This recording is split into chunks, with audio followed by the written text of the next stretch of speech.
You're watching and listening to Fat Bidin Knows Everything, and the reason it's called Fat Bidin Knows Everything is because it's obvious that I do know everything.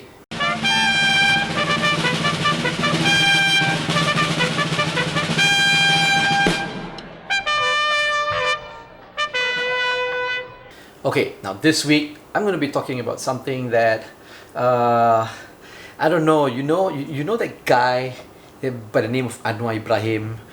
He just literally just made a press conference, conducted a press conference where he says that he has a significant majority to take over the government, and I am just so tired.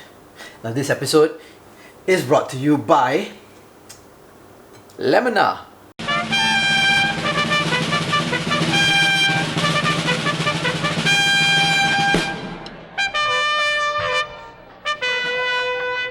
Yeah. Okay. So here's the deal.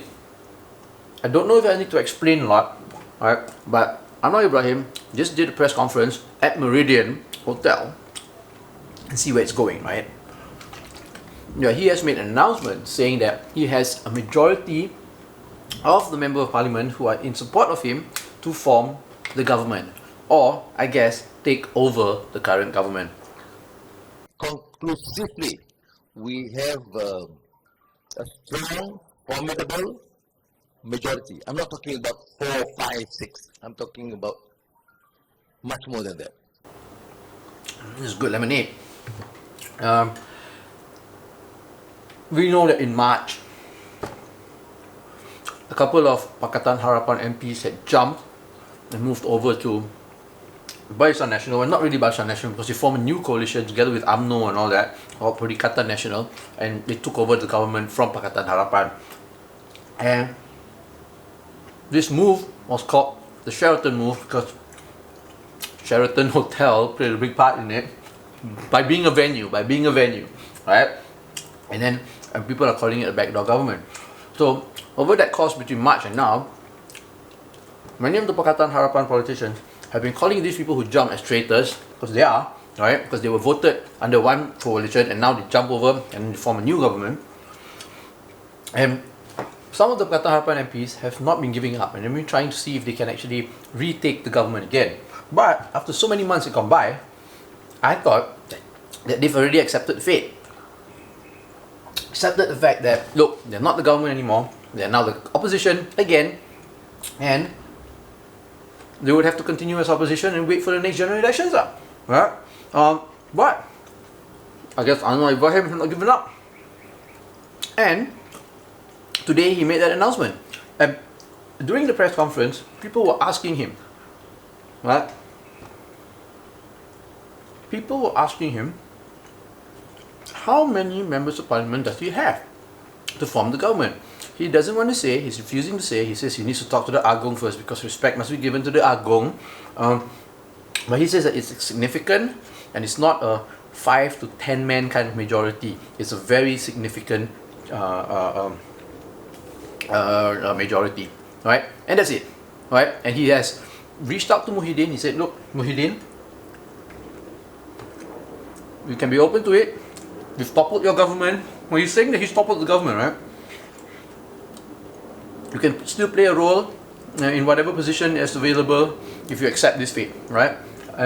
He wants it to be an easy transition. But nothing has been happening. He needs to talk to the Agong first. But apparently, according to Anwar, during the press conference, the Agong is not well and he's waiting for the Agong to feel better. But he has spoken to the Agong over the phone before he meets the Agong and speak officially, right? And right after that, a slew of politicians and political parties started making statements. Obviously, the parties in Pakatan Harapan started making statements. Like Mat Sabu says that his party is in full support of Anwar. Lim Guan Eng says the DAP is in full support of Anwar if he can take over Putrajaya. Anwar did say though that these MPs, the one from Pejuang, the one that from Pejuang, Mahathir, Mukris, Marzuki Yahya, he's not an MP though, Mazli Malik and all that, are not included in his coalition. Oh, during the press conference also, right, people were asking what coalition would it be? And he says it's going to be a new coalition. And they were asking him, who are these MPs? And he says these MPs are from the Pakatan Harapan MPs and also from the current government, ruling government MPs. So he says this will be a new coalition that he has to form, right? Now, of course, the government, MPs in the government and the cabinet all came out and made statements. No, we just, like Khairi, for example, he came out and made a statement saying that, hey, I'm in a cabinet meeting, right? Obviously, the government is not toppled. See, still here, you know, and they are trying to exert the fact that they are still the government, which is normal politics, right? It's going to be a back and forth. But here's the deal, I think, just like many Malaysians, are feeling the fatigue, are feeling tired. Anwar, in the past, has been known to make statements like this, saying that he can form the government. Remember in the last general elections, he said the same thing. He even gave a date, but then nothing came out of it. When the Sheraton move happened, he said the same thing. I've got the numbers, and nothing came out of it. Now, the Meridian move, because he made his press conference at the Meridian, right? The Meridian move now is being labelled. He's saying this. I don't know how to feel. What about new Malaysians out there? Aren't you tired? I am so tired. I kind of accepted the things. I kind of accepted the situation as is, and I was hoping that okay, fine, we'll wait for the next general elections, and then we'll go and vote, and then we'll start fresh, right? Now, when Anwar does this, it's like, I want to say I also have a little bit of hopefulness in me, saying that okay, Perikatan Nasional might not be the government again, and it might be kicked out of the government. But then again, now there's this new coalition, and the Perikatan Nasional also, it was a new coalition, and none of these coalitions were the coalition that we voted for, or I voted for, or the majority of Malaysians voted for, right? So how democratic is this now? They're just, I mean, I know Anwar says in the press conference that this is legal. It is legal, right? If you have a majority in parliament, you can form the government, right? It is legal, but how democratic is it? How really democratic is it when during the original general elections, we elected for a totally different coalition, totally different government, and now they're going to be changing according to their whims and desires, according to these politicians who have already been elected, and then suddenly changing their minds, and now they're just forming a government between themselves, right? They're supposed to be representing us, but they're making decisions on their own, right? All these politicians are coming out, yeah, I support this, I support that, I don't support this, I don't support this, we're going to form this coalition, we're going to form that coalition, but none of this is through discussions or with any consultation with the public. Right? So I don't know. How do you feel? How do you feel? Right? When the reporters at the press conference are asking who are these MPs, I think Anwar should have answered, because it's the right of the voters who already voted for these people to find out who the people that they voted for, where are they aligned to, what are they going to do, right? They can't be doing it behind closed doors without the knowledge of the public. So that is what I'm angry about. But of course, we have to wait and see. We'll see what happens. Then we'll see if this new coalition is going to be satisfactory to the people, right? And what if it isn't? What if the people a majority of the people feel that this is not the way it's supposed to be? Then what? Would that be an illegal government? Would that be a backdoor government? Because we people chose a totally different coalition. So I would like to hear what your ideas are, what your opinions are, what your thoughts are. Let us know. Let me know. Comment below, right? Send me a message. I really, really want to know. Alright? Okay, so worked out about it, right? So now on to the part where I highlight something that I find interesting. And what I want to highlight to you guys now is this new news website, the new news portal called The Vibes, right? .com, that has been started by a few veteran journalists like Terence Fernandez, who I know, and like a friend of mine, Norman Goh, has also joined them. He's like head of social media. It's a new news organization out there.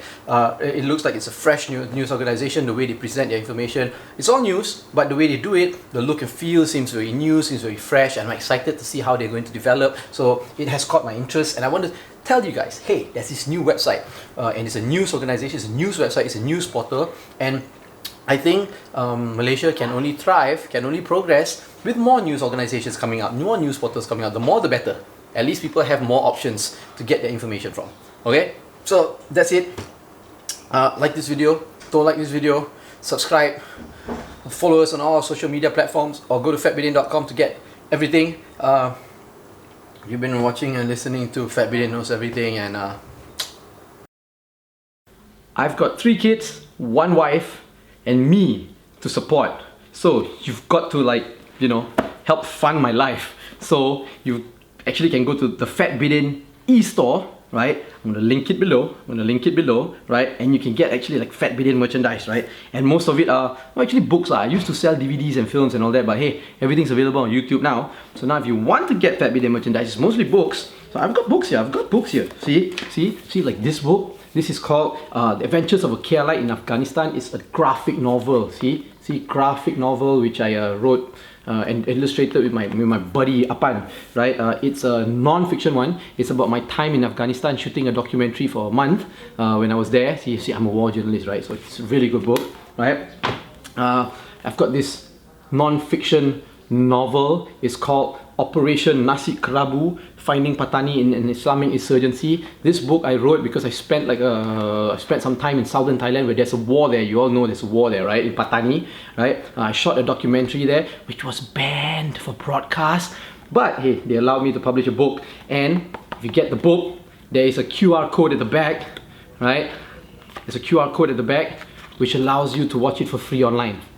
Oh, where's the QR code? Where's the QR code? There's the QR code, right? It's online, meaning you scan the QR code, you go to my YouTube channel. Okay, I've got another book. This is called Journo Dad, The Chronicles of a Journalist Who Happens to Be a Father. It's a compilation of my articles, my column when I was writing for the Malaysian Insider. It's all about like me being a journalist and raising a family at the same time. It's really funny. It's funny. My best-selling book, Liberal, Malay and Malaysian, Writings of a Walking Contradiction. This is a compilation also of my column in the Malaysian Insider. This one focuses more on like politics, race, demonstration, democracy and religion and things like that. It's funny too. All my books are funny because I'm a funny guy, right? Yes, I am. And if you like films, I sell this book. See, I wrote this book with my buddy Wan Chun Hong. It's a guide to filmmaking, indie filmmaking. Every chapter talks about one aspect of filmmaking, and every chapter also interviews one like a really prominent Malaysian filmmaker. It's really good. You can get all these books at the Fat Bidin e-store. Come on, feed my kids.